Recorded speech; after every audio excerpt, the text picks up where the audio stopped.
టంటడాయ్ నేను రీచ్ అవ్వాల్సిన ప్లేస్కి రీచ్ అయిపోయాను. అండ్ దెన్ మా వాళ్ళు నాకు ఒక చిన్న సర్ప్రైజ్ ఉంది, ఒక కొంచెం మంచి డ్రెస్ వేసుకో అని చెప్తే నేను ఏం ఎక్స్పెక్ట్ చేశాను, టెంపుల్కి ఏమైనా తీసుకెళ్తున్నారేమో అని చెప్పి కొంచెం అలా ఫీల్ అయ్యాను. తీరా వాళ్ళు నన్ను ఒక మాల్కి తీసుకొచ్చి ప్రాంక్ అని అన్నారు. నేనేమి ప్రాంక్ అవ్వలేదు. ఎందుకనంటే ఏదో జీన్స్ వేసుకుంటేనే మాల్కి వెళ్ళాలి, ఇలా అయితే మాల్కి రాకూడదు అన్న ఫీలింగ్లో అయితే నేను లేను. నాకు ఏదైనా కంఫర్ట్ అనమాట. పాపం అక్కడ వాళ్ళకి పెద్ద బిస్కెట్ అయ్యింది.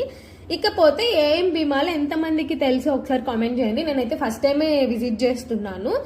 ఇక్కడ ఏ స్టోర్ చూసినా ఖచ్చితంగా అట్రాక్ట్ చేసేస్తుంది, కానీ లోపలికి వెళ్తే మనం కొనగలిగే అంత రేంజ్లో అయితే ఏవి ఉండవు మాక్సిమం. సో నాకు అప్పుడే జూడియో కనిపించింది అనమాట. నేను జూడియోని విజిట్ చేయడం ఫస్ట్ టైం. మనం చేసిన వెంటనే చిన్నవన్నీ కొనుక్కొని బయటకు వచ్చాను. బయటకు వచ్చేసిన తర్వాత ఇప్పుడు మా వాళ్ళకి నచ్చిన ఒక స్టోర్ కనిపించింది, అదే అసూస్ అంట. దీని గురించి అయితే నాకు పెద్దగా ఏం తెలియదు. ఎవరికైనా తెలిస్తే please do comment guys. Bye bye.